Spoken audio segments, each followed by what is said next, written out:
And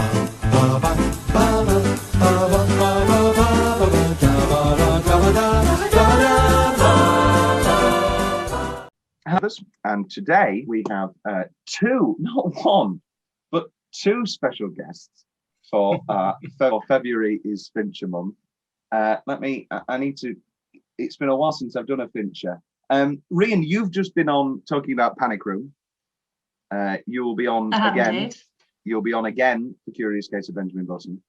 And you will be on again, much to your chagrin, we will find out, for The Girl with the Dragon Tattoo 2011. When I first posted about the Fincher movies that people wanted to do, you said Zodiac, and then I kind of wrote you into the other three. But Zodiac was the movie that you actually wanted to do.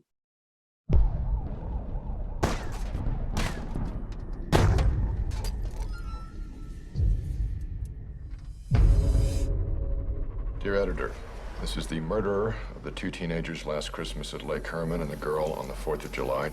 I want you to print this cipher on the front page of your paper. He wants his code in the afternoon edition. Greysmith, don't you have a cartoon to finish? The Zodiac killer has come to San Francisco. Another letter. School children make nice targets. He gave himself a name. Greek, Morse code, astrological signs. This guy's used them all. I like killing people because man is the most dangerous animal of all. How does one do that? I like puzzles. I do them a lot. Got any hard suspects? About 90 an hour, come up to around 500. You got 4 crime scenes, not a single usable print. So before we introduce David, why in particular Zodiac? What makes Zodiac the Fincher that you wanted? Well, yeah, it was my elective, but I hadn't actually sat down and watched it all the way through until I elected to. I was really interested in the background. I love a biopic. I love stuff that is rooted in real history. I love a thriller. So it just seemed a bit of me. And it was. You can't think of this case in normal police terms. He's breaking the pattern. Glenna said you were a cartoonist. Oh, yeah. What are you doing at a gun range? I just want to help. What are you, some kind of Boy Scout? Eagle Scout, actually. First class. Well, I've been thinking. Oh, God, Samuelson. There's no evidence, Robert. What do you mean there's no evidence? You have him seen with the ciphers, the military boot prints, the bloody knife. All circumstantial. Why do you need to do this? Because nobody else will. Dave, you made a mistake! Get away from the window. Paul, are you okay? No. Why'd you do it? You put your face out there for him to see. Hello? Who is this? Zodiac was my job. It's not yours. He's still out there, Dave. Killing is his compulsion. It drives him. It's in his blood. Jeez. What? Squirrels. This is the Zodiac speaking. I have a gun. I can give you a lift to the service station.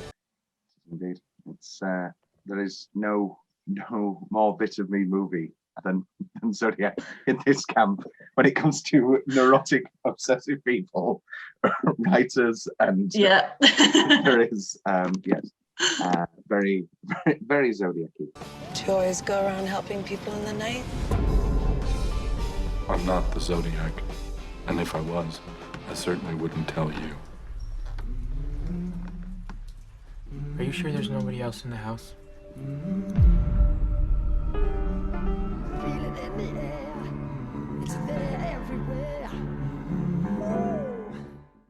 I actually will call this watch a be careful what you wish for movie, because anytime I watch this or All the President's Men, I always go, oh, I wish I was making notes and I wish I was making phone calls.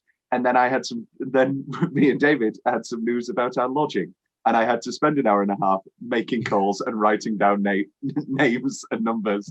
And I thought, oh no, this isn't as interesting if you're not finding a serial killer. Not as fun as Fincher makes it look, is it? No. And let's bring David on. David, you've just been brought on at the last minute. And, however, you did watch Zodiac with Rhian. I did. And this was a second watch for you. Before we enter the world of Zodiac a little bit deeper, let's talk about you and Fincher. What's your relationship with him? He's a good friend. My relationship to David Fincher. I don't know if I necessarily have much of one. I do know that he is something of a perfectionist as a director. He has a really kind of interesting style, and I'm gonna absolutely rip off a YouTuber that I really like here, but the Nerd Writer, who really did a good job of kind of pinpointing exactly like what is it David Fincher does so well, which is the way his camera work kind of follows his character's movement and just so perfectly. It makes you feel very much like sucked into the world of his films, and he makes even mundane things, kind of like you were saying, just seem so interesting.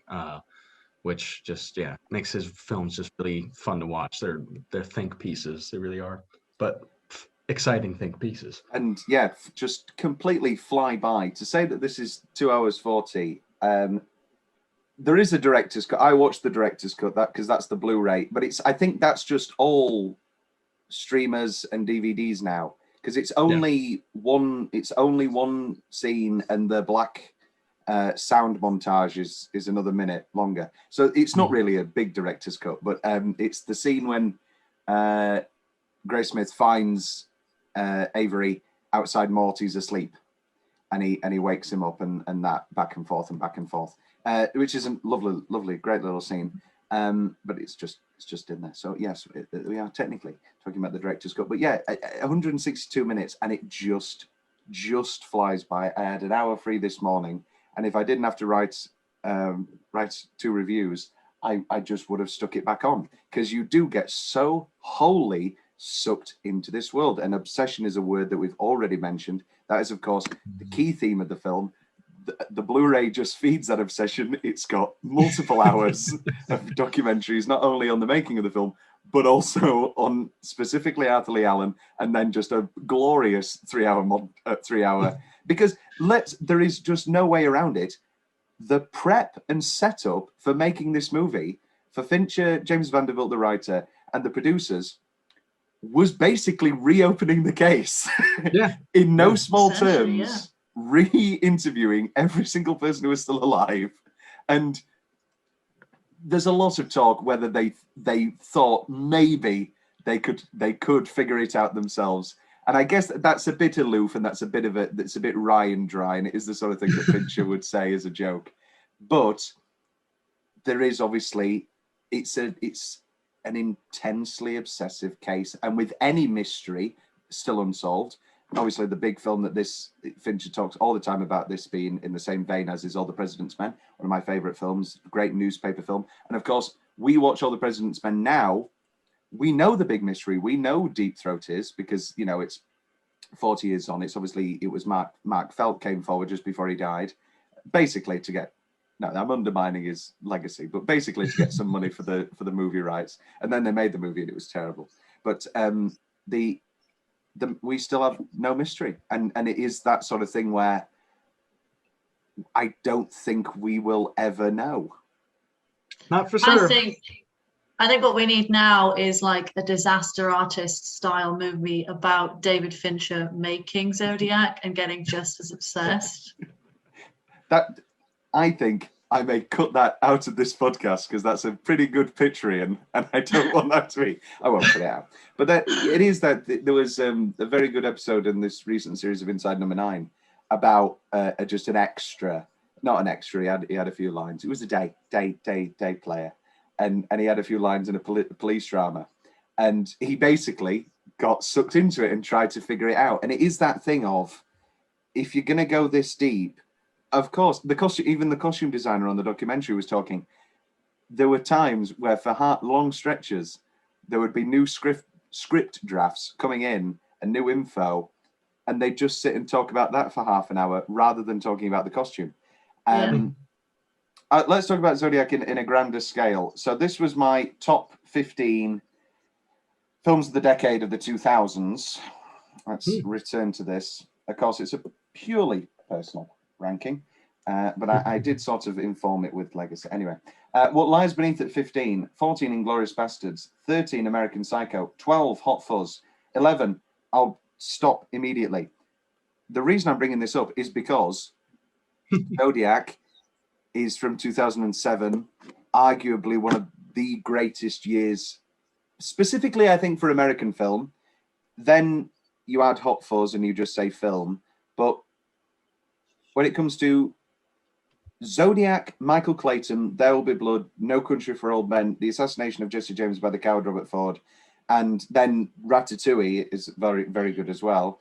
Pinnacle of the year. Just got to throw in some Pixar there.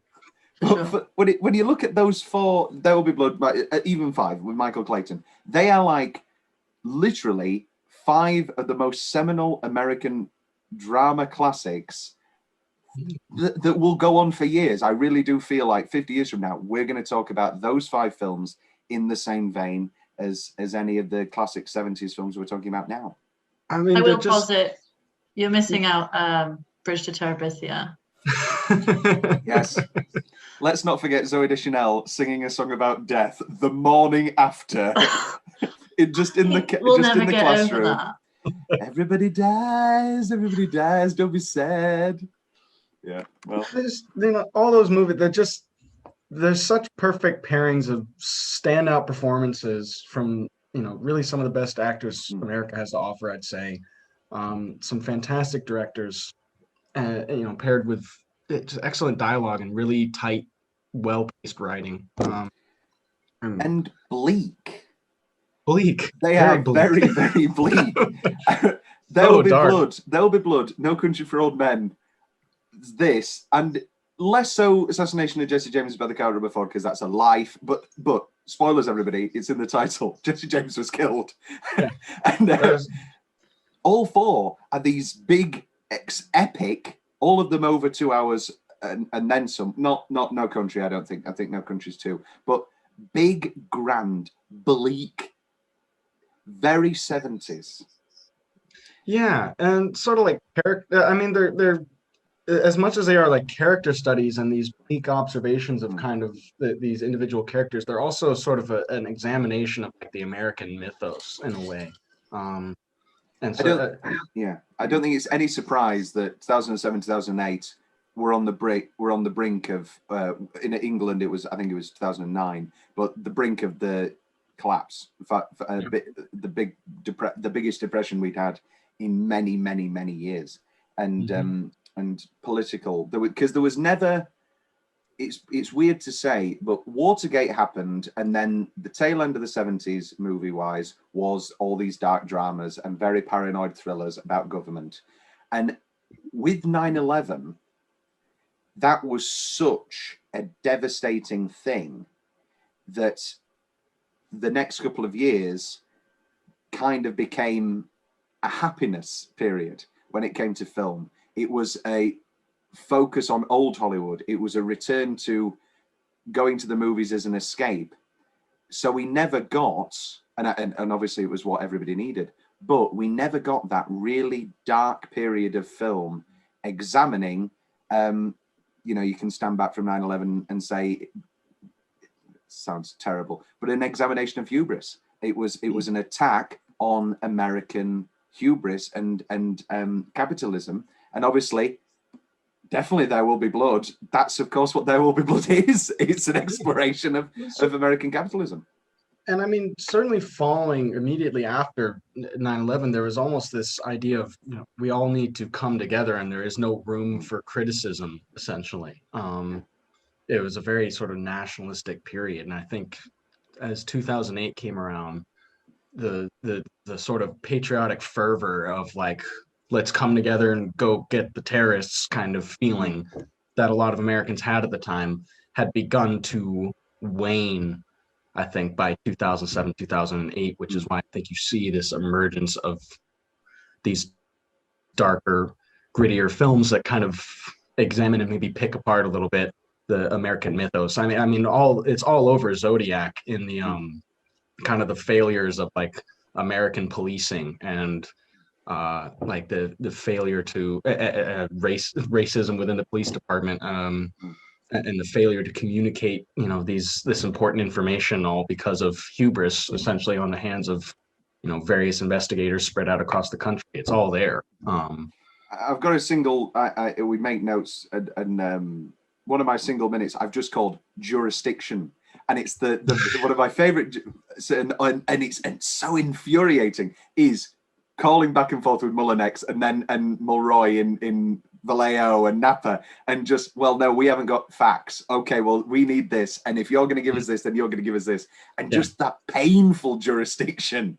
Bickering over who gets the collar, who gets the info, who's gonna like this guy first, and ultimately they're just tearing each other down. And I mean, good God, the two beat officers who, after the murder of the taxi cab driver, essentially drive right past a man wearing a dark jacket, walking down the street in the middle of the night, soaked in blood, and because he's not a black man, they don't stop him.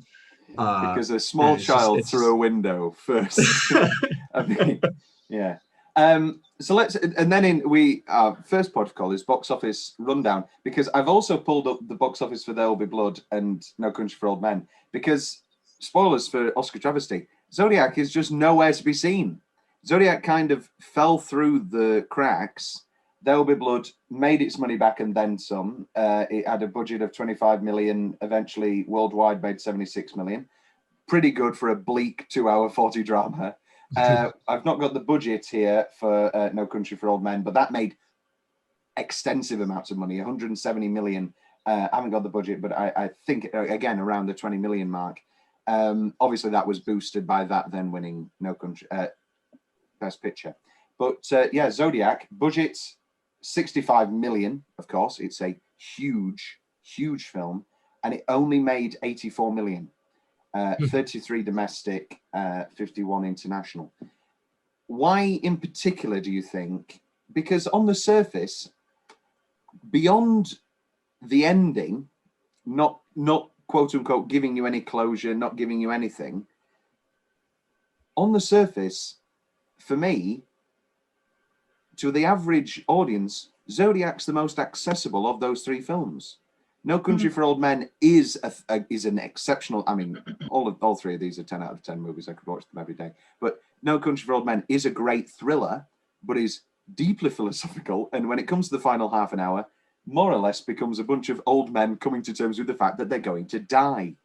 And There Will Be Blood is this expansive, philosophical, artistic, broader thing. Zodiac is more or less the prestige 10-hour miniseries that we've been watching for the past 5-8 years now. So why do you think that didn't make the money? It's interesting that you bring up a miniseries, because I think in recent years this kind of thirst for kind of detective-y dramas and like documentaries as well of kind of soared. You know, you've got Making a Murderer and all that kind of thing, which is like shot up in popularity because people binge them and they go all the way through. And I think it's something that you don't see as much with films, because it's something that you have to kind of stay connected with all the way through. It's not as kind of bite-sized. So it's interesting. I think if it had come out maybe more recently, maybe it would have gotten like more raving reviews off the bat. Yeah. Well, oh, sorry, David, go on. No, you're fine. I think also, like you were saying, it was a standout year for film in general. So it could simply be a case of it just got swallowed up in the mess of just really, really good films that were coming out at the time. And maybe particularly to Americans, I think we tend to gravitate towards heroes and exceptional individuals. No Country for Old Men, although it does eventually devolve into a bunch of old men kind of coming to terms with death, there are the traditional macho men kind of heroes that are out there doing manly things, and you don't necessarily get that in Zodiac. The macho men, manly heroes that you would normally gravitate to are shown to be kind of inept in catching this guy. They're shown they to all kind of get ruined by the end. Yeah, by the end, it's 3 fucking years, Bullet. Are you gonna catch this guy or what? Yeah, and that sort of that macho hero trope is shown to be kind of impotent in this case. And I don't know. I think for Americans who like to gravitate towards that, they might have lost some appeal for some people there. Well, it's just the great scene where they go watch Dirty Harry, and obviously Dirty Harry was influenced, the Scorpio killer in Dirty Harry, with the letters, and in particular they took the shooting element for Dirty Harry, and just Mark Ruffalo, Toshi just can't watch it because he's just like, this isn't true, in the amount of bullshit I have to go through with handwriting, and Dirty Harry just shoots them. And obviously that's that film, and that's its own. And now Dirty Harry is now sort of had a rebirth with analytical and people returning to it, looking at it as an exploration of that sort of toxic masculinity in the police department, and that sort of the dangers of taking justice into your own hands. But of course, it does still end with him killing the killer. So so it can't. For me, I've never understood that sort of looking back on Dirty Harry in that way, because at the end of the day, come the final 20 minutes and the killer's about to kill all these kids. Yeah, we're rooting for Dirty Harry to shoot him. Yeah. No one's watching Dirty Harry to see the masculine stereotype not play through to the its natural conclusion. He shot him in the stomach. That's evidence. Have I met you before? I don't know who you are. Very good. YouTube comments. Enough of those. Let me drive. Get in. I haven't eaten in 24 hours. Are you coming or not?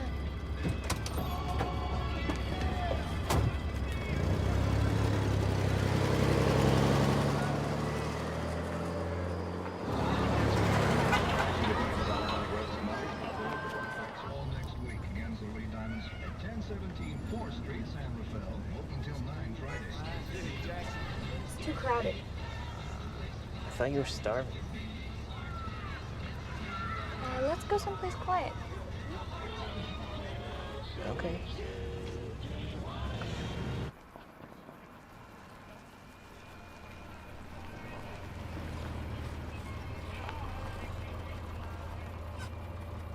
What do we get? Sitting, listening to music, talking. You seem weird. Is everything okay? Yeah, everything's fine.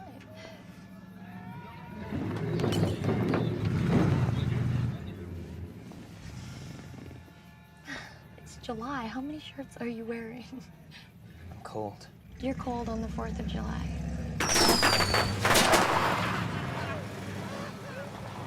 Fuck up and die!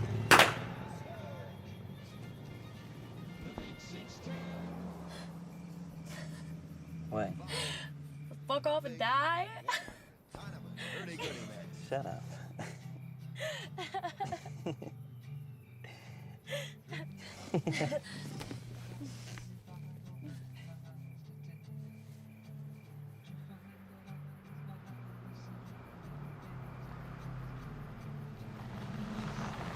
The Zodiac has probably watched this movie himself.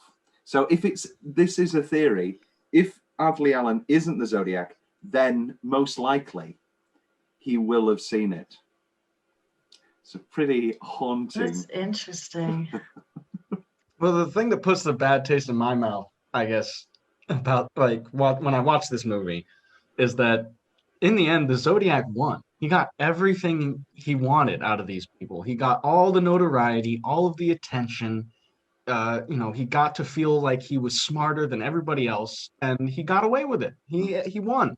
The bad guy won. And that's kind of that's the thing that leaves a bad taste in your mouth, is that even as you sit there intellectually watching this, that there's a possibility the guy is out there watching this movie and eating it up because it's everything he wanted. Of course, we're only feeding that with a 3-hour movie, and obviously. After watching lots of Marvel movies, my brain is thinking, there are Iron Man, the Hulk, and Mysterio solving a murder case. Wonderful. That's fantastic. Bring that into this. From the director of Seven and Panic Room. Good thing they didn't break the first 2 rules. Very funny there, Drake. My favorite film of all time. Have yet to see a movie that beats Zodiac. My personal favorite, Robert Downey Jr. movie 2. I think when I step back, I probably have to agree. Robert Downey Jr. is getting to do what Robert Downey Jr. does best and be charismatic and brilliant and a tortured, writer by the end. First time as well, because this is, and then Iron Man's 2008. So in here, he's being a profane, alcoholic version, obviously, of what we get in Iron Man. For my sins, I'm a big fan of Chaplin. I watched Chaplin a lot as a kid, and I enjoyed Chaplin. However, I did rewatch it recently and thought, then as good as that was. Doesn't hold up. Yeah. He was in the Richard III movie. Yeah, no, I think this probably is my favorite. It's definitely my favorite Robert Downey Jr. movie film that he is in. However, it probably is one of my favorite performances of him as well. Apart from Tropic Thunder. We all know, of course, I'm not a big Marvel fan. I'm not on that train. It has to be said. You're a Sherlock Holmes fan? Yes. Me and Will have just they'll be. No, they have already come out, or have they? No, they will be coming out. I don't know how the schedule works, but we are. I think possibly because this movie was, because I think Robert Downey Jr. is very good at playing the charismatic Robert Downey Jr. type, and this movie I think came before that became his shtick. At least with Marvel, having played Iron Man for so long, having played Tony Stark for so long, it's sort of become his image is just the charismatic guy who flaunts the rules, and I think this came before that became sort of played out maybe a little bit for him. Well, this is my big thing, is I'll just have this, we'll have this now. I just want to see what Robert Downey Jr.'s career would have looked like in a world where Marvel didn't exist. Think of all the interesting dramas, or even moving into the comedy that we could have had. The Judge is by no means an excellent film, but I would still watch The Judge and it's more interesting to me than Iron Man 3. I know that I am not the only person in this camp, but it is a very small camp. Someone he did was Zach Galifianakis. Due Date. Yes. Yeah, it's just a far filthier version of Planes, Trains and Automobiles. Yeah, I think Due Date is due another watch. I haven't watched Due Date literally since it came out, but I am a big hangover guy, again, for my sins. Which takes us, that's it for YouTube comments, which takes us into the actual, I tell a lie, because we may love this movie, but lots of people didn't. This is the Katrina Unit 1-star review corner, named after Katrina Unit, who came up with it. Zodiac. Boring. Nothing happens. Nothing. If you're a David Fincher martyr, you'll make yourself like it regardless. No amount of reviews will be able to sway your opinions. Over 2.5 hours? What was gained from that, other than making it dreadful to watch in one sitting? Hence, I broke it up into 3 nights at about 45 minutes a pop. It's really hard for it to hold your interest at all. Some people just want to see explosions.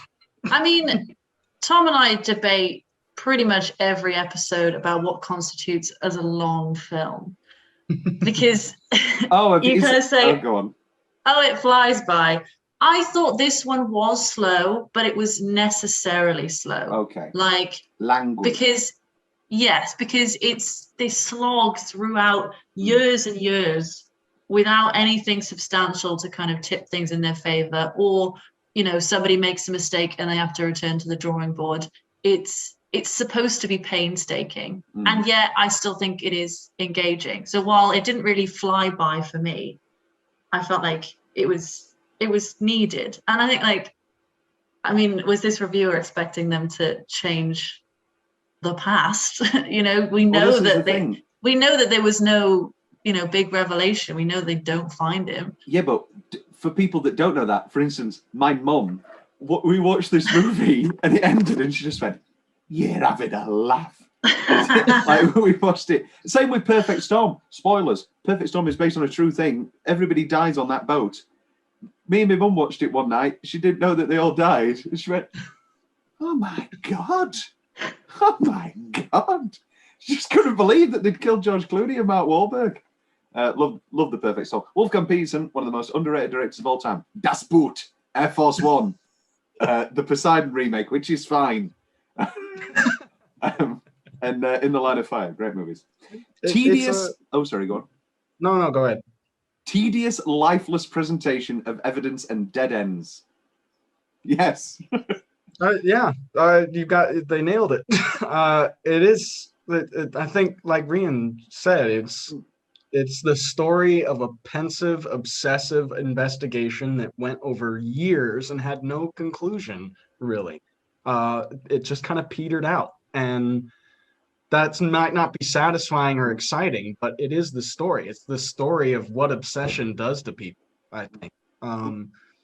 And yeah, that might not make I think there's a tendency for people to want action and explosions and car chases and shootouts and all that good gung-ho masculinity that we were talking about, and it's just not there in this movie. And I think also it's the matter of we don't have, like, because it is real, and Robert Greysmith released a great book and has a healthy, happy life, as we know. David Toshi, again, after his retirement, had a lovely, healthy life. Obviously, Avery succumbed to his alcoholism, but we can't have the ending of the conversation where Gene Hackman is laid distraught in the middle of his apartment, having ripped up his entire apartment because this obsession has torn him apart. We can't have Greysmith, like, we can't have the really, really nihilistic, firm, cut to black ending of it completely devouring his life. Because again, that's not what happened. David Toshi says, no, write your book. Real life doesn't always have climaxes, you know? Sometimes things just end. And I think part of what was explored with the movie is sort of, when do you let go of something? When is the right time to say enough is enough, and this is taken up, and it might not be finished, it might not have concluded, I might not have gotten the answer I wanted, but I have to move on. And frankly, I really needed that end card of Robert is doing okay, he's got a healthy relationship with his kids, because we are him, you know, he's the audience POV. Like, we want, above all, you know, knowing that he can't turn back the clock and like save all these victims, like we want to at least know that he hasn't ruined his own life over this. Until David Fincher came and said, I want you to bring it all back up and help us make this movie. And Greysmith was there like most of the days, and he helped with the script, and he was in completely.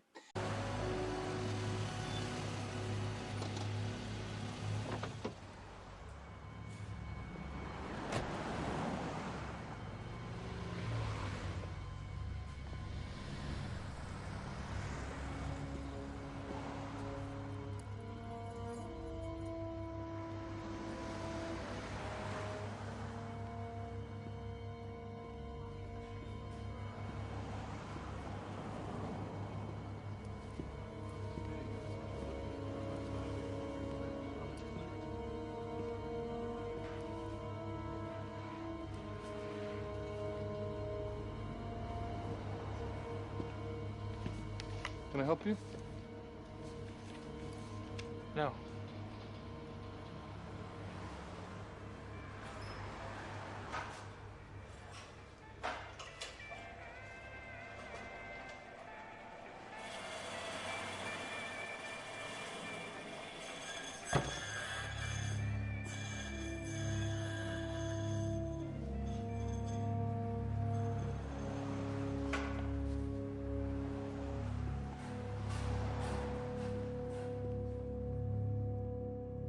Yawn, the first movie is better. So they're basically talking about a movie called The Zodiac from 2005, which is a complete fictionalization.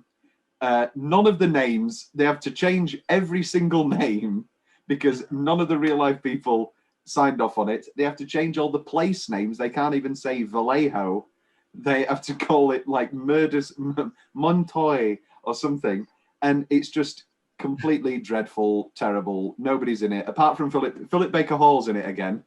We love Philip Baker Hall. Justin Chambers from Grey's Anatomy is in it.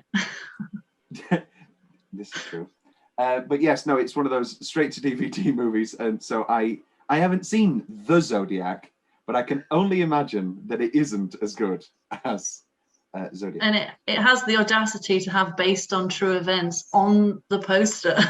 It has the audacity to say that, whilst giving us such names as Matt Parrish, Dale Coverling, Jim Martinez, Frank Perkins.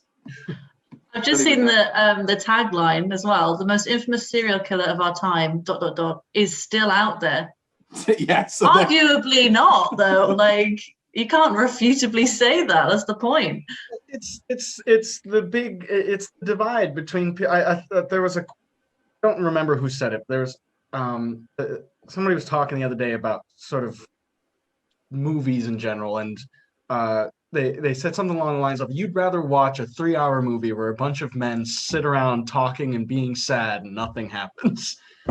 Yes, I would. It's like, yes, I want that good dialogue. I want, I want that rich story material. And yes, it might not jump off the screen at you and be in your face with action. But again, that's not what it's about. And I think people I think in modern Hollywood, we've sort of lost that appreciation for things that aren't based and in your face and filled with explosions and car chases and that sort of thing. Let's get into the body of the film. We break things down 10-minute stretch and single minute. Let's start with 10-minute stretch. I'll do my nominations and then see what we missed. Arrival of the first letter and the minutiae of the Chronicle newsroom, and Greysmith on the outskirts, just happening to be there. And do you have a cartoon to finish? And sending him out and getting that first letter and bringing us into this world, I think is just exceptionally well done. Shout at me if we have any overlap. Then we have Napa, which is one of the most, I think, is certainly the most upsetting of the killings. Can't watch that one. Yeah, it's pretty rough. There's an early decision that was made in the script writing process and the filmmaking process that they weren't going to show any of the killings or suspected killings where everybody died, because then they'd have to make things up. And I think fundamentally there is an immense respect that is evident in every element of this film for everybody involved and everybody who unfortunately passed. The very few the moments of violence that are in the movie never feel gratuitous to me. I always feel like it's handled pretty.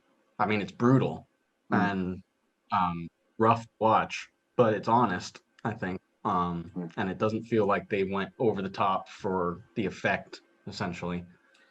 No, again, you don't have in real life. Catherine Johns jumped from the car carrying the baby on the side of a turnpike, and that would be an exceptional car chase. And David Fincher on the commentary was talking about how, yeah, I'd love to shoot that, but it's not what the story's about. It's all about the aftermath, and it's all about you get an immense more fear and horror from the line, "Before I kill you, I'm going to throw your baby from the car," than you ever could with a tense.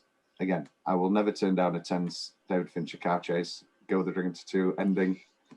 Get that motorbike. Just get it through that. Oh, she's done it. Oh, but no, it's all about the aftermath. Prime example: there are no murders after the 45-minute mark, and it's a 2-hour, 45-minute movie.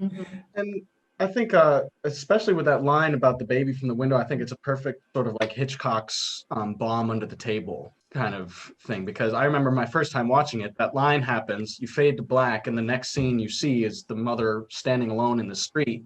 And all I could think my first time watching that was like, good God, did he throw the baby from the car, basically? And until she brings that child out, you're just sitting there in absolute tension because all you see is her standing there, obviously distraught.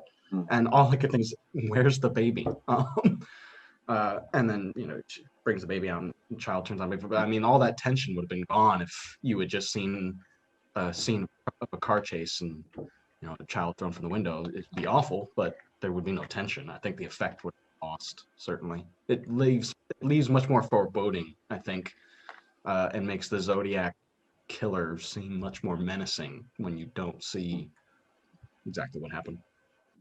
Then I've got Melvin Belli meeting Brian Cox, and that lovely. Again, it's hard to space out your 10-minute stretches and your single minutes, but the Melvin Belli section, bringing him in for this interview, Brian Cox obviously on excellent form and doing great work, and a touch of flamboyance, Sam, and that horribly unsettling call-in interview. Wonderful stuff. And of course, spoilers, the best 10-minute stretch is undoubtedly meeting Arthur Lee Allen for the first time in just one of the most seminal scenes, I think, of the decade, is the initial interview of Allen in his workplace in the break room, and everything just falling into place so perfectly that it can't be, or can it be? And everything, the watch, the shoe. I'm going to ruin one of my specific favorite parts. Those knives I had in my car, just why the awkwardness, the bizarreness of bringing it up. And there's just no, and then you go, wait a minute, why is there still another hour 20? And that is, of course, the glorious marvel of the film. 4 left. 3 left. Cinema Man just going full horror and full leaning into it, with a bit of a wink and a nod, I feel, with the Peter Wiley character, the Bob Vaughn looking for the second killer, the Max. Oh God, I forget the names. But when he's moving off of Alan and he's moving on to this other guy who maybe wrote on the posters, he goes, "No, I do the posters myself." And just that complete switch and rug pull is delightfully suspenseful and wonderfully done. And then into that sort of final diner, and again, I've just put open brackets, Alan ! And just the laying out of all and doling of all this information. And there's nothing to be done. Go home, write your book. Just let it go. That's it. Let it go. That's all there is to it. Have I missed anything? Rhian, David, glimpse behind the curtain. Don't look at the man behind the curtain. David hasn't managed to make notes because he wasn't able to do this. But Rhian, on your front, am I missing any 10-minute stretches? Let's see. I also had reaction to the first letter. I think we were discussing how just clever it was setting up each character and how in their own kind of ways they were just inequipped to deal with this. I've just written Rob goes rogue with Greysmith kind of hitting all these various spaces and trying to convince them of his like jurisdiction, and because he's got just the best intentions and yet nobody will let him even get a look in for ages because he's just a cartoonist. He's not an official authority. And then we also had the journalism / connecting the dots montage with Paul and Rob in their different corners. Yeah. The full of shit montage. Whereas he goes, it's full of shit. Gets the watch ad. And we just really break it because we spent an entire hour building up this mythology, that's for me, I really do think it was a matter of copycats. I don't think Catherine Johns was the Zodiac killer, was a Zodiac killer killing. I do think it's a matter of those first shirt letters, shall we call it, and those first killings was the same person. And then from that point on, I really do think it was a matter of be anybody. Yeah, well, that's again, it could be anything. I'm reading into this and that just because I watched a couple of documentaries. Yeah, I don't know exactly what part it was, but there's sort of a portion of the movie, kind of about, I don't know, maybe about 45 minutes to an hour in, where it just starts to show the myriad of letters that have been sent in and the just constant newspaper reportings on it. And I was sitting there thinking that it's kind of a condensed version of sort of what the internet does nowadays, where the Zodiac went from being this terrifying menace that had, it's all over the front page and it's just happened, to everyone just gets inundated with these constant killings and constant letters, and it becomes just a blur. And I think it causes everyone but our POV character basically to lose interest over time, because it becomes less sensational and more just there's another Zodiac killing. And just kind of how I think our POV character in Greysmith, it just kind of becomes, he's the only one still into it because it's about the puzzle and the compassion for the victims for him. Whereas all the journalists were after it for the story and all the police officers were after it for the collar. And once both of those things are no longer on the table, everyone starts to drop off except for our character who's motivated by compassion. This is great business for everyone but you. Avery just shuts him down. Well, not shuts him down, but says it to him straight. And I was rewatching the Halloween 2018 reboot, and there was sort of a dry sort of throwing away of the throwaway line talking about how 4 people died in the 70s. Basically they're not that crude about it, but alluding to mass shootings that happen nigh on weekly, definitely monthly, unfortunately, in America, and just the immense amount of murder that was occurring in these big cities in the 70s and 80s, before, definitely in New York, before it got cleaned up. And Toshi says to Greysmith, he says, do you know how many people have died, how many murders there have been since the first Zodiac letter? And the only difference between Zodiac and some other killer just mindlessly killing, or is that he sent a few letters. And that myth starting up, and that machine that we know oh so well. Rhian, any other 10-minute stretches? I think that's all we came up with. Which takes us into Tom's weirdly specific favorite part of the film. Second shot of the movie, just a glory, literally the second shot. This incredible pan across the 4th of July nighttime. It's so easy. I think this is the thing that gets me with Fincher, and with all those prestige sort of directors nowadays, is it's not necessary. That is just not necessary at all. For instance, another spoiler, the Seattle Tower montage set to the Marvin Gaye song. That cost $1 million. The CGI and the editing of that.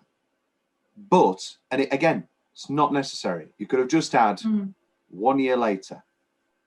But through those perfect visualizations, it makes the film what it is. And I am so glad that we have people who have earned enough clout and have made enough hits that they can do these things, that we can get that Seattle Tower montage. Yeah, same with like the big sweeping pan on the Golden Gate Bridge. That was one of mine. Yeah. And obviously in like conjunction with Zodiac moving into San Francisco, but it's just like this epic kind of sweeping shot. Then I have Zaroff with a Z, and it's sort of a bit cute, and because we're in the first 20 minutes, and it's like, oh, wow, Zaroff with a Z, oh my god, and it sort of feels like a Law and Order first ad break, and we even fade to black, and move on before we move on to the next killing, and I just feel like that is so cute and so perfect for then where we're going to end up in an hour and a half, where we literally have to list 80 things and it's still not going to be enough. Whereas at that moment, we're so hopeful for this mystery and we're like, oh, they both start with a Z. Whoever this is, you're going to have to buy me a new lamp. Excellent stuff. Eerie first phone call. I've done them out of order. Goodbye. That the elongation is terrifying. Good bit of Brian Cox. Well, you sure know how to throw a secret meeting. One of my favorite Greysmith. I read, I enjoy books. That's the same thing. Those are the same things. Hilarious. When they start coming for Avery, David, I want a gun. Enjoy that. The Knives in My Car, I've already talked about. Out of Focus Mulroney, which might be my new punk band. But when they're threatening Toshi and they think that he sent the letter, and he does the graduate gag of being out of focus and just coming into focus, we need to talk. And it's that thing of, oh no, not something else. One of my real favorite moments, you were talking about it earlier, Rhian, with the kids, not the kids, sorry, with people shutting down and leaving it. And the only person that we see get away is Anthony Edwards, is Toshi's partner from the first hour and a half, played by the wonderful Anthony Edwards, Goose from Top Gun.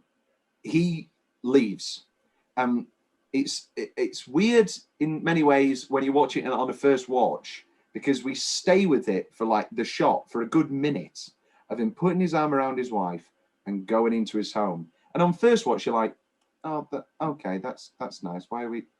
But on multiple watches, you realize that's it. That's the last time we're going to see him, and he's the only one that's going to get away. And later on, when they're talking about when the Belai's housekeeper is like, well, no, I think they mentioned it to my partner, and he goes, oh, can I have his number? No, he is out. He doesn't want to pass this. And Toshi is so respectful of not bringing somebody else into this deep, deep labyrinth. Just a great, the kids' special project. Very much enjoy that. And then Salt and Pepper Shaker is 50 yards. How do you know that? I've walked it. Wonderful, wonderful stuff. Rhian, David, specific, those tiny little things that make the film work for you. I really just like, from like a visual perspective, I really like the colouring in the opening with all like the yellows and browns. I think it sets up like the era really well. And those glorious firework punches of colour. Yeah, lovely. When Rob and Paul first go for a drink and he's got that fruity little cocktail and he's like taking the umbrella out of it. I love that. What are you, some kind of Boy Scout? Eagle Scout, actually, first class.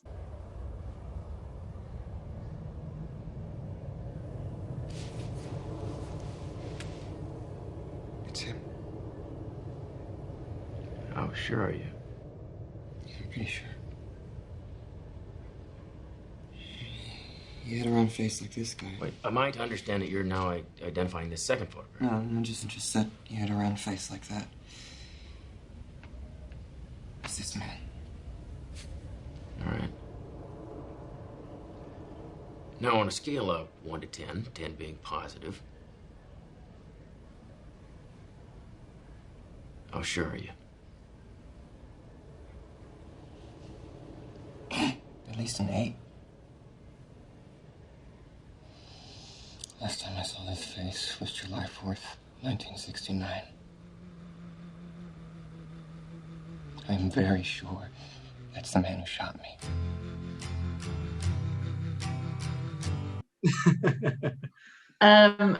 And seeing like the slow deterioration, like you said, of Greysmith's house as it just becomes like this, you know, hoarder's haven of files.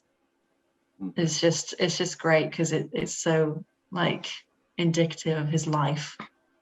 Hoarder's haven. For me, a lot of what makes David Fincher's movie so great for me is just perfectionist camera work and the way he follows the movement of his characters. There's a shot with Robert Downey Jr.'s character, and he's watching the television, the interview that was broadcast with the Zodiac killer. It mentions the killing of the children on the school bus, and he just says perfect. And the camera, and he goes to sit down in his chair, slides across to his desk, and settles into type, right? And the camera does just a perfect job of following him down, speeds up with him as he slides across, and then settles with him as he comes down to the typewriter. And it just like, you feel like you're moving with him. And I mean, Finch is just so good at that. And frankly, it helps with, as we talked about. Oh, sorry. I'm just saying, frankly, that sort of movement and that sort of kinetic energy in the visual sense, not just in the script, is for some people makes it fly by. Yes, that's what draws David's me in. entrance. Really, Yeah. it gives it momentum. And also just the setup of Toshi, the way they set up Toshi's relationship with his partner. The lamp, you owe me a new lamp, or let me describe to you the kind of lamp you're going to be buying me line. But then when they get to the crime scene and he finds out that it's his, you get this sense that they have a rapport and they've been working together for a while. Then someone wishes his partner happy birthday at the crime scene. He says, "Oh, it's your birthday? Happy birthday!" And his partner asks, "Scene or body?" He says, "It's your birthday. I'll take the body." Also, it's just a perfect sort of great exposition in the script for half an hour later. Happy birthday, and that's an interesting thing that we've learned before, so it sticks in our mind, and it just saves him going, "It's been a year and we've not found anything. It's been a whole year. It's been a year and 8 months." Yeah,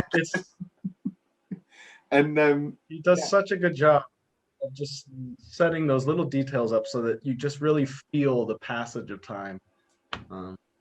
Yeah, sorry. It's a pretty never apologize. It's an excellent film. Any other specific favorite parts, Rhian, before we move on to soundtrack corner?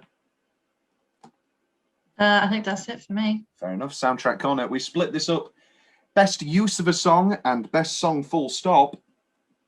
I think almost undoubtedly Hurdy-Gurdy Man by Donovan is a song that will haunt me for my entire life.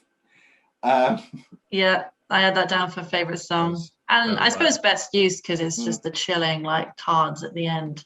And it's just a glorious bookend. I fell into a bit of a school rabbit hole. Because just like I love just the underscoring of certain moments. There's a piece called Greysmith Obsessed, and it's just like the plucking of the strings as he's like looking back over all these files from like Vallejo and everything, and it's just perfect. Yeah, I like Soul Sacrifice by Santana, bringing us into that newsroom early on. And then another big one I previously mentioned, the Marvin Gaye use of Inner City Blues with the Seattle Tower. However, overall, I think you'd be hard pressed to, obviously there's 20 songs thrown at us, but I don't know if it's bizarre, but sitting in darkness, complete darkness for 3 minutes, and sounds and images, no images, sounds and music and these songs, and then suddenly 4 years later. Sam? We're not tracing these calls, you have my word. Okay. Sam, you need to tell me what your problem is. I don't want to go to the gas chamber. I have headaches. I kill. I don't get them. That is fucked up. You want to live, don't you? Well, this is your passport. How long have you been having these headaches? Since I killed a kid. I don't want to be hurt. Why is he calling? I don't want to go to the gas chamber. You won't get hurt if you talk to me. You're not going to the gas chamber. I wouldn't think they would ask for capital punishment. We should ask the district attorney. Do you want me to do that, Sam? Do you want me to talk to the district attorney? Well, what was that, Sam? I did not say anything. We heard a scream. That was my headache. You sound like you're in a great deal of pain. My head aches. I'm so sick. For me, that really was a moment on the first time I ever watched this film where on a dime, I thought, yeah, we're past it now. We are in, I mean, visually, we are in the darkness. There is no way out. There is no way out. It's pretty brutal stuff. One interesting thing I'm just kind of reading here now is that originally David Fincher didn't want to have an original score for the movie and wanted to use exclusively music and sounds from the periods where the killings were taking place. But eventually they just had some spots that needed music, essentially, and that they did some writing for. And I'm just reading here, they 12 Signs of the Zodiac. And all the original music that they use only 12 notes, which they alter or pitch up and down slightly to sort of they sort of manipulate them, but they only use 12 notes for all the original sort of music in the film. Well, let's bring up the glorious David Shire. I mentioned the conversation earlier, the movie where Gene Hackman ends up on the floor. But of course, David Shire wrote the music for that, and he wrote the music for this, and he wrote the music for many excellent 70s thrillers. And obviously, there is no movie that it's emulating more than this. Tell me when you can see the Oscars from 2008. I see a black screen. Oh, I see a black screen. I see the Oscars. It's slow. It's a slow computer. Oh, I don't know. In the meantime, whilst it's low, let's move on to our next piece, which is Will's favorite building or set. Will is no longer with us. However, we can call it the Will Leggetter building or set category. Any particular? I don't really. I think again you can just shout out the wonderful San Francisco Chronicle office that was recreated to the newspapers. Piles of the exact newspapers that would be there that year and that week. That level of specificness is rather astounding. One would have to. Anything else we would like to say in this regard? One thing I really liked about the use of the chronicler office was just how busy it is. Kind of you see it become gradually more and more empty and deserted. I think as time goes on, and I think there's a moment. Oh, I think your screen's popping up there. Oh my word! But just there we go. The use of the San Francisco Chronicler office. Really nothing more to add there. It's just a fantastic set piece that they have there. Mm-hmm. I think we already touched on like the, effectiveness of like the real life landmarks as well. Mm.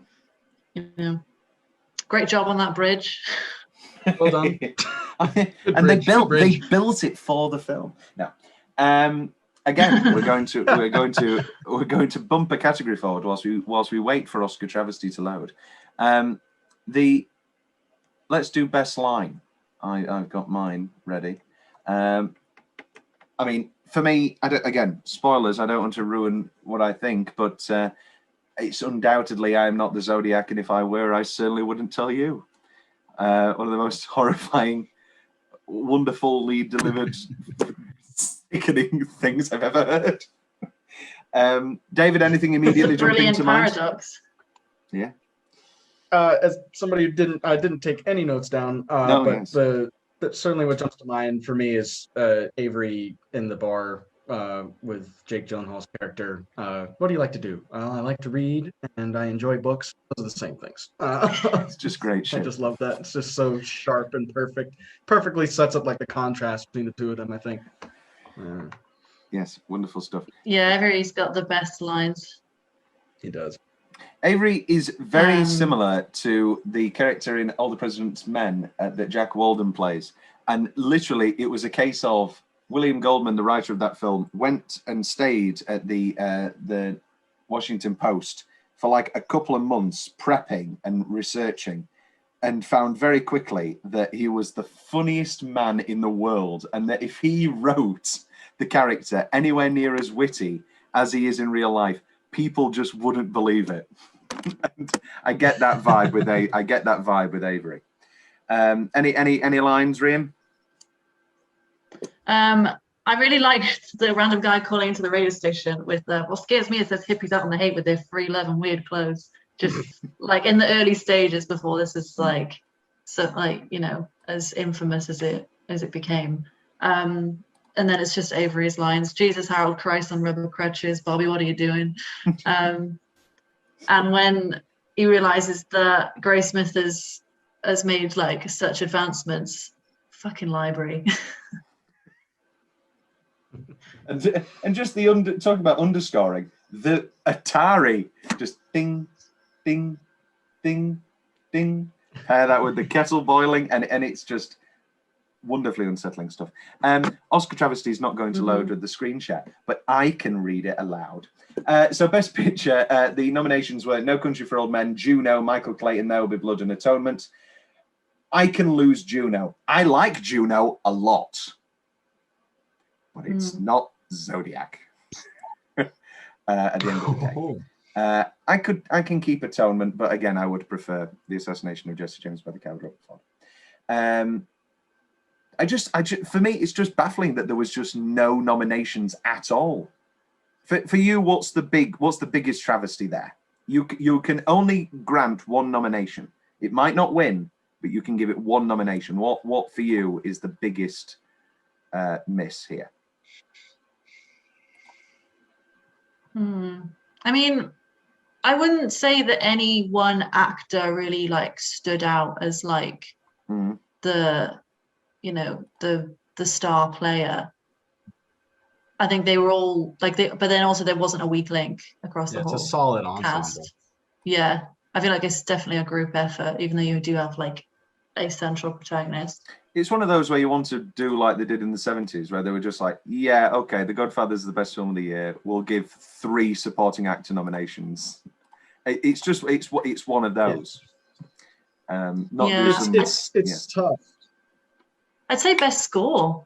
Because I mean, it's like you said, they've got that good balance of like underscoring and then actual like pop rock songs from the era, but then it towed the line because it wasn't like gimmicky, I found, because it could have gone very much in one direction where it's like, this is the 60s, how cool, but it didn't go that far. Yeah, it's an incredibly solid screenplay. Yes, this is mine. I'm going to betray my boy Fincher. Yeah, I would have to say probably. I mean, either screenplay or possibly cinematography, but I don't know. There was probably some other standouts that year. That's the tough thing about Zodiac, is that it as a whole, it's a solid piece of work. I don't know if there's anything individually you can pick out as being better than anything else that year, I guess. Like it's a really good film, but I don't know if there's any one standout piece of it that is just better than everything else. The Oscars have now happened, and so all the upcoming episodes where I talk about #Mank sweep, and even the Mank episode with Jay Reeve, where I say, please God, let Mank win everything. We now know that didn't happen. So I don't know. Your disappointment was evident. Well, yes. But I think when we look, because David Fincher may die without an Oscar, and obviously that's means nothing, but it does mean something. And for weirdos like me, for Greysmiths like me who obsess about David Fincher instead of the Zodiac murders. What Oscars do point at is what the industry is placing value on at any given time. And I think what the Oscars can do is really help shape what people place value on in the film industry. The canon, Yeah, and it's a shame when directors like David Fincher don't come away with anything, because I don't know, I think it affects the way what people go to the movies for, and you end up with more reviews like Zodiac. Because I think as the years go by, it's already a held opinion, I think, in movie circles. But The Social Network losing director and picture and everything to fucking King's Speech was infuriating at the time, and only as years go by and nobody thinks about the King's Speech at all. We hate the Oscars when it is such a tremendous loss like that. For me, Goodfellas is definitely better than Dances with Wolves, but Dances with Wolves is a pretty good film. The King's Speech is so bland, and Social Network is so clearly going to stand the test of time in so many ways. I don't know. It's one of those. I think as well, like this film is definitely very critical of like the system and police power, and then the negligence and the human fuck ups that come along with that. And so maybe it was just a case of like they weren't really ready to kind of draw light to that in such a formal setting. I think maybe, again, if it had come out now, then people would have had a totally different reception. And I think it's the Oscars. I don't know, the Oscars and sort of popular media in general, we like to think of they're never going to select films that truly poke at the status quo, you know, or that truly challenge and question it. They like to nominate films that have the image of that and have the idea of challenging the status quo, something that actually drives at that. Speaking of driving, Do the Right Thing, Losing to Driving Miss Daisy. Not an actual radical classic black film that will stand the test of time, already has. No, let's go for Jessica Tandy learning to not be racist because Morgan Freeman drives her places. Yeah. I mean, famously, Spike Lee walked out. And then, because obviously that happened again with fucking Black Klansman losing to Green Book. And it was just another radical black-led film with that sort of politics, losing to fucking Green Book. It happens every. Honestly, switched. It should be a mark of honor if your radical film is not does not win or is not nominated for an Oscar, because it means that you were really hitting a nerve. Yes, and of course, then Jordan Peele famously had to calm Spike Lee down, and I don't know why they didn't release this footage. I'm very annoyed that they did not. Best single minute, lots. Rhian, why don't you take the lead, and then I'll fill in if I feel anything was missed. I really liked the introduction to Greysmith, that first like school run and him heading to work. It really sets up the protagonist and like his core values in that one simple interaction with his son. The radio interviews kind of spliced in, all leading up to the cabbie getting shot in the back of the head. I thought that was really tight.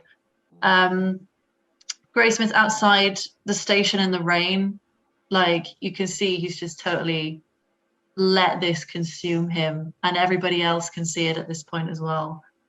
And him just not letting him into the station. That was really effective. And then Greysmith seeing Lee at the store in 1984, and just that moment that passes between them, like, I fucking know it's you, and just not being able to do anything about it. It's good stuff. It's good stuff. My camera's gone. I am still here. Definitely. Every moment you've mentioned thus far, it's just truly excellent stuff. And I think that's in many ways, that's for me the reason it does fly by, because it is so many single minutes rather than these episodic half hours, and then. Because if it's just, I think it's not a change at all. But I think in many ways, the film seemingly structures itself as Robert Downey Jr.'s hour, Mark Ruffalo's hour, Jake Gyllenhaal's hour, but Jake Gyllenhaal's been there the entire time. And watching it again, it's really not that. It is really Mark Ruffalo and something back and forth, and Downey Jr.'s there early on. It really isn't a case of that. And my camera is trying to work. It will work eventually, I'm sure of it. And there we go. But yes, I've also got one of my favorite things always stuck with me: FBI, CIA. We've got a code. We're trying to crack the code. It's got 3 medieval symbols, and then the breakfast nook of this history teacher, and that's sometimes how it works. Jurisdiction, as previously mentioned, for me, I'm a big fan of facts, and so with them trying to get the warrant against Alan, and the complete litany and reaming off of fact after fact after fact against Alan. I mean, it's of course infuriating with the film that we end up getting, but it's just it's so nice that they've got something. They've got something, which takes us into Montage of Sound, which I've already talked about. Meeting Paul again, the Atari, and again that we haven't seen him in a long time, and that shock. Well, it's not necessarily a shock, but the grey in the hair, the gauntness, and of course the heavy drinking, which we knew about. I love Claire Duval's little scene. Linda going to see the prison, and Greysmith trying to get out of her, trying to get her to say that it's this guy and it's this. No, it's not. It's sadly Alan, and we're back to Alan, and it's always been Alan all along. And then that final lovely Mike Mougeot airport scene, and we think, oh yeah, come on, do that title card, do that title card. What? He died of a heart attack? David Fincher could be interviewed? No, Richard. That's wonderful. Kate McKinnon on the Casablanca. No. Richard. I love that. Ooh, concentration camp. The other I think the other specific favorite moment off of that was 10 being certain. How sure are you? At least an 8. And it's the fact that, that is pretty certain, but it's just that it leaves that little, micro thing of doubt in the back of people's minds that, that is the incriminating thing. They can't use it. They can't, it's not substantial enough to do anything. And it's just that little 2. Yeah, the shot in the Ace Hardware towards the end where Greysmith comes in and sees Alan working there and just, can I help you with anything? No. And just that long kind of moment where I think they both realize, they both understand, I know. I can't prove it, but I know. And then Alan's gone. And that's the moment that he can finally let it go. Is because he's confronted this guy, seen it in his eyes, and now he knows for himself it's enough for him to let it go, basically. That's a just fantastic bit of character work there. And as I've mentioned, yes, that's a lovely basement. Not many people have basements in California. I do. I do. Wonderful stuff. Which takes us into, let's get negative. What's the change? I only have one change, and it's not even a change. The book came out in 1986, so it can't be on the bestseller in an airport, a whole stack of it in 1991. In 91. That is just me being an arsehole. Rhian? Yeah. I wrote this after the first watch, months ago, and I don't even remember who it's in reference to, but I've just got, man drives the same car for 15 years. Maybe it's the police car. And then that's like a police car. But you'd still need to replace it, surely. I don't know. Replace the partner. Yeah. Yeah, that was it. Yeah, it's a tight movie, and that's the hallmark of a good movie. It's there's nothing superfluous in here. I don't feel. Everything builds on everything else, and that's the mark of a good movie, I think, is that there is nothing that is out of place. I think for me, I could watch it again and pick it apart if I really wanted to, but I don't think I will. Well, that's the thing. I was watching it, looking and trying to pick it apart, and I just couldn't. I put Shire's score in the trailer park. I thought there was a bit ding, ding. I thought there was a bit cute. I thought there was a bit kitschy. But really, no. And this happens sometimes, but I really don't know what's to change. And we've talked about some of my favorite. We literally have talked about my favorite films on here, and I have had changes in them. But sometimes you just get a perfect film, and we need to cherish it. Just like Madonna. What's left from Rhian's notes? Anything left in your notes, Rhian? I think, just to kind of reiterate what people have already said, it's just an excellent use of protagonist and the supporting characters, because you see Ruffalo and RDJ these kind of cool hardened officers, well, not even officers, reporters as well, and then you've got doughy-eyed Jake Gyllenhaal, who never kind of loses that sense of fascination and as David said, compassion for the cause and the investigation, even though everything in his life just kind of uproots and turns to ruin around him. He never loses that like Boy Scout. You know, you'd expect him to kind of become hardened and become more like similar to the rest of them by the end, but he doesn't lose it. And I think that's like, it was just such effective writing. Going into this, I've been reading some criticism of and found some criticism on the Chloe Sevigny character, and it's that thing we've talked about this before. We actually talked about it about one of my own scripts and the thing of, it's completely justifiable that she's not in it, because that is why you need long stretches, and then you go, oh no, he is still married to, oh no, oh, and then she comes back and drops off the divorce papers.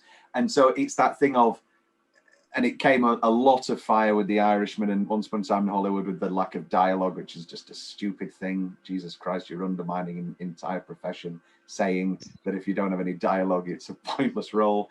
But it's that thing of the symbolic, the women being symbols, and we don't actually let them speak. But on this rewatch, I sort of felt a bit of especially not reaping what you sow, but Sevigny also getting into it.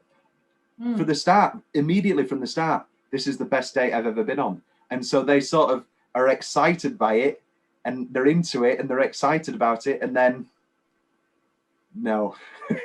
And she is also kind of thwarted and ruined by this case as well, which I felt was really interesting this time around.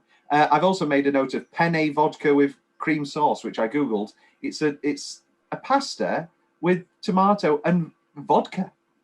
Oh. Popular in the 80s, and that doesn't sound appetizing to me at all, but I like vodka, We'll have to I like make pasta. it sometime. Yeah. Let's do a Zodiac party where we all have penne vodka. Yeah. But yeah, I thought, like, again, with the initial thing of being sent the letter, it was just a really cool insight into how ordinary people negotiate with a terrorist. It felt quite reminiscent of that Black Mirror episode, National Anthem. The best Black Mirror episode. Where they just go through the logistics of this absolutely absurd concept, and you feel just helpless watching them, and yet you can't wait for the next development to come. Which takes us into a few fun facts. The only comments that Robert Greysmith said about the finished screenplay was, God, now I see why my wife divorced me. Oh, poor Robert. The murder victims' costumes were meticulously recreated from forensic evidence that was lent to the production. Chiefly, they just found out that Mike Mageau was wearing 3 pairs of jeans and 4 jumpers. That throwaway line that Darlene Ferrin has about, it's 4th of July, why are you wearing? And nobody knows what. Pardon me, just nobody knows why. It's just one of those weird things, but that's how specific it was. And so the costume department obviously weren't going to make him wear 4 jumpers in the middle of summer. So it's like so specific. The collar has 3 other collars popped into it and ruffled, and that amount of detail, it's exceptional. And it obviously reaps great benefits. The original shooting script was 200 pages long. And this was very similar to the situation with Social Network. Instead of cutting it, he just said, the actors need to speak fast. and that's all there is to it. David Fincher and the screenwriter, we've talked about this, but yes, spent 18 months conducting research into the Zodiac murders. They interviewed witnesses, family members, suspects, retired and active investigators, the only 2 surviving victims, and the mayors of San Francisco and Vallejo. So we know that David Fincher likes to do tons and tons of takes. So this sort of introduced him, which obviously would become a big deal for Curious Case of Benjamin Button. But lots of CGI in this. All the blood is CGI, just so that he could shoot 50 takes as he likes to do. And obviously you can't do that unless you're Kubrick and you're insane. And all the 50 different costume changes. 77 doors he used on The Shining. That's how cuckoo Kubrick. Oh, God. Here's a few casting ideas. Originally, Fincher wanted Brad Pitt for Avery. Oh. I mean, I can see it. It wouldn't be bad. I can see it. It would have been a different character. Yeah. But Danny Jr. was so unaccustomed to the experience of both Finch, so this is a big deal. So David Fincher's multiple takes and the process of filming digitally, that he rebelled against Fincher for having no time to get my shit together in my trailer. And basically, he would leave mason jars filled with urine around the set. Eventually, Downey acquiesced and said, I just decided, aside from several times I wanted to garrote him, that I was going to give him what he wanted. I think I'm a perfect person to work for him because I understand gulags. It's a very Paul Avery move, you know? Yeah. A couple of other choices for Greysmith. Well, no. Gyllenhaal was his first choice. Do you know his second choice was Orlando Bloom? We've never really had a prestige drama with Orlando Bloom where he's been given those room to move. I think Lord of the Rings and Pirates of the Caribbean has firmly cemented Orlando Bloom in the adventure and fantasy genres probably for the rest of his career. But then he's very human in Pirates of the Caribbean. I think he's got that kind of, you know, humble hero quality, which I think would have worked here.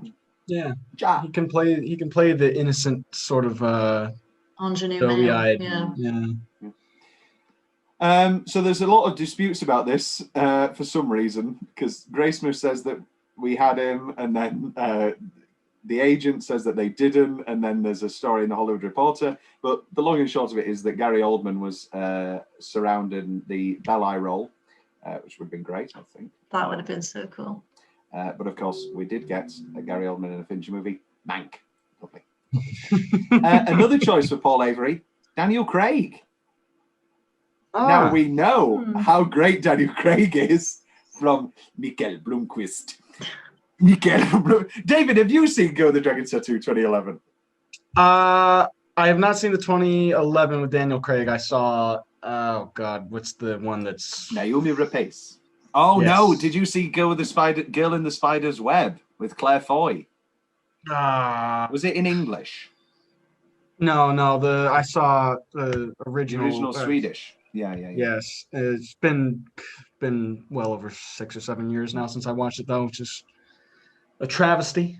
Yeah. No. The Swedish films are fine, but well, you can listen to the podcast from 2011. There are long debates, and me reckoning with the fact that one of my most rewatched movies. Well, this is the big thing with Fincher.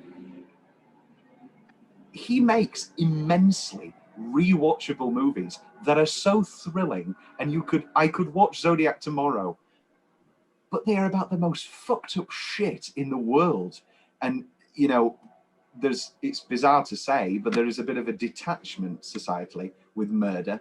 But Go the Dragon Tattoo adds serious sexual assault into that as well, and we have this weird detachment with murder. That's an actual conversation that our fans can listen to on the Go the Dragon Tattoo. Is why is there this conversation about rape in film and not with murder? Why are we detached from murder? But yeah, no, he makes these incredibly rewatchable movies that I've watched numerous times with some of the most graphic, horrible stuff that has happened in real life and fictional, and that is the paradox. Or maybe I'm just a sicko. Well, no, we did talk about, like, you know, how this film like comments on how everybody is eventually desensitized to it. You know, we had the comment about all the murders that have happened. You know, this is not a special case by any stretch, and you know, you realize why these detectives and why these reporters, like, they don't seem to have the same reaction to it.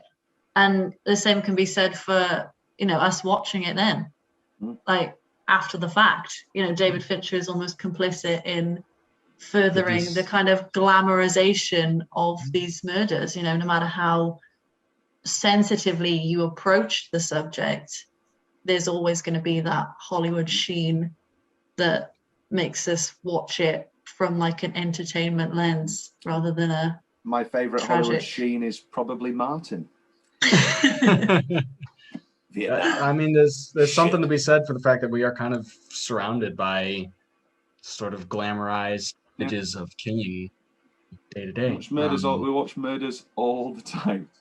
I remember Brian Fuller talking about Hannibal, his TV series Hannibal, and he was talking about how all the murders in that he had to make creative and fantastical because, and he just talks about how he doesn't understand how people can watch Law and Order multiple episodes a week, and it's just not that there's a fun or creative way to stage. Well, there is obviously a fun and creative way to stage murders, as we've seen multiple times, but that thing of I don't understand people wanting to watch these rape victims and these murder victims on Law and Order when it's just so dry and just he got shot, she's been assaulted in an alley, and then it's just that for an hour. And he made a conscious effort to, with the murders in Hannibal, to make it a bit more fantastical. And of course, with Zodiac, it is the complete opposite. It's being respectful. The truth of a lot of, of murder investigations and police work in general is just how mundane it really is usually. I mean, I think we expect these because of Hollywood and, Fincher movies and everything else, we expect it to be this glamorous and interesting like investigation, and it's really just and I think that there's a moment that captured it really well when Greysmith goes through the police records and you see just how many boxes of files there are, and it's so much just pouring through paperwork. And I think that's obviously the big All the President's Men influence is just. I mean, obviously, there's the famous shot in All the President's Men where they go through all the library cards and there are just piles and piles and piles and they just zoom up. And it's the first time we hear the score and it's just a plodding piano and it's just, oh my God, they are here for hours. And knocker doors and ringing phones and all that minutia. And Spotlight as well. All these great newspaper movies do show, as we've just talked about, the hard work. Hair was digitally added to the close-ups of Jake Gyllenhaal's knuckles as he draws or holds letters because David Fincher felt that Gyllenhaal's hands were too hairless and pretty. Oh. Jake Gyllenhaal does have some lovely hands. He does.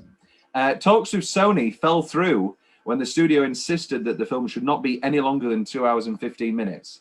Warner Brothers and Paramount agreed to share the production costs, even though a talky film with an inconclusive ending was a tough sell. And as we know, he did not make that money back. I think we talked about it with Benjamin Button. I think Rhian said it could do a trim, but then I go, I cannot see a 2 hour version of this movie. I just can't. I mean, in the case of Benjamin Button, it was like a whole life had to be condensed. Yeah. So, I was willing to overlook it. A very curious life. Benjamin Button over Forrest Gump any day. The song that plays at the end of the movie of the credits, Hurdy-Gurdy Man, was written and performed, of course, by Scottish performer Donovan. His real-life daughter, Ione Skye, plays the kidnapping, plays the cow woman. Catherine Graham. Yes. There you go. There's a fun fact for you Donovan fans out there, which takes us into tagline rundown. I've been saving this because I think this is one of the best taglines we've ever had, and I could have mentioned it so many times before. There's two average ones based on the story of America's most notorious serial killer. When a series of murders terrorized California, one man took responsibility for them all, blah, blah, blah. But this is exceptional. There's more than one way to lose your life to a killer. That is one of the most beautiful summations. That is just brilliant. Which takes us into Tom's big question. I've got a couple. I mean, was it Arthur Lee Allen? I mean, there's no. I think it was Arthur Lee Allen, and then there were other people. There were multiple killers. Yeah. The thing that cements it in my mind is the timeline of the letters. Yeah. And I think something so small, but there was definitely a reason that they waited till the end of the movie to bring that to light, because it's just irrefutable. Like the fact that in the 4 years that he was in prison, there was no correspondence. And sure, had there been, that still wouldn't have ruled Alan out as a suspect in my mind, because, you do get fanatics trying to copy the work and pass things off as their own. But the fact that there was literally nothing, and then as soon as he comes out of prison, you get the first letter in 4 years. Like, that is just insane. Birthday, everything. For the birthday. I know. Yeah. Best supporting performance be outside of our top three. David, who are you picking? Oh, good Lord. Oh gosh, what is the name of the guy who is playing Arthur Lee Allen there at the end? John Carroll Lynch. Tom Carroll Lynch does a fantastic job of just being chilling. 2 scenes. Yeah, two scenes, and three because you see his back when he pulls up, but that's it. And he's just fantastic. And aside from my inability to remember anybody's names, he's just so the image of him sticks with you, whether or not you know who he is. And that lovely fight we did talk about when he talks about that scene, but I look forward to the day when the police are no longer referred to as pigs. And Anthony Edwards, thank you. Just bizarre, wonderfully bizarre. Rhian, who are you going for? You're not allowed to take John Carroll Lynch. I will say I appreciate the fact that there are 4 different Zodiac actors. Yes, we've not talked about this. Yes, to keep the sense of mystery alive and how memory can distort certain details. I just thought that was so clever. Don't know if I have a favorite out of those 4 because I could not tell them apart. I think the Napa guy's a nice sicko. He does very good with his very good work with his voice. I don't have his name to hand, but that is well, we've talked about how unsettling that scene is. Yeah, I think I'm going to go for Anthony Edwards. I think I'm going to go for nice. I think I'm going to go for Anthony Edwards. So wonderful in that, paired with Dermot Mulroney. That sort of that police force in the first hour and a half getting Alan. I think that and Mullen, everybody in this goddamn movie is excellent. That is what we're trying to say, I think. Yeah, Brian Cox is another one you have to throw out. Just amazing work there. Jimmy Simpson was good as older Mike Mageau. Excellent. Yes. Although I will say, doesn't look anything like Lee Norris playing young Mageau. Okay. That's what confused me. I was but also, it's been 12 no, it's been 30 years. Yeah, he said 22 by the end. Oh, yeah. But yeah, that just threw me for a bit of a loop. But both of them are very effective. Yeah, fair enough. Which takes us to, I've been saving this. Is this David Fincher's best film? I think I would go with no. Big button head. I think he's very meticulous, and I always admired his attention to detail. And while there is so much of it prevalent here, I think there's others that explore that more in terms of like character, like Social Network, Benjamin Button. I think they really drive home like the importance of character and like latching on to them. Whereas even though we do end up connecting with Greysmith, you never really get too close because he's so focused on the case. He doesn't have time for a life. He doesn't have time to develop himself as a person. We can just completely sideline him because he's so like the case becomes his life. Yeah, as much as this movie is a character exploration, it's also an exploration of the Zodiac legend, I think. And that does sort of, I don't know. It's subjective whether or not it's his best movie, obviously, which is why you asked the question. But I mean, it's I think it's a solid, fantastic addition. I don't know if 7 might jump out at me as being 7 rules. 7 is pretty good. So another movie about the darkest shit in the world that I've watched over 50 times. Yeah, I don't know. I'd say 7 probably reeled me in a little more than this one did, but this is just such an entertaining watch. So I don't know. Great stuff. It's wonderful stuff, and that is just halfway through Fincher February. So many other great movies to talk about. Wonderful stuff. David, welcome to the show. Yes, thank you. Thank you very much for having me. It's been a pleasure having you. Rhian, can't get rid of you. No, you cannot. No, you've got. I will be back. You are not literally in a couple of days for Benjamin Button, which Yeah, I led a very curious life. Love Benjamin Button. Wonderful stuff. Zodiac indeed. Thank you very much, Stones. Indeed. Thank you very much. Indeed. Da ba da ba da ba da da.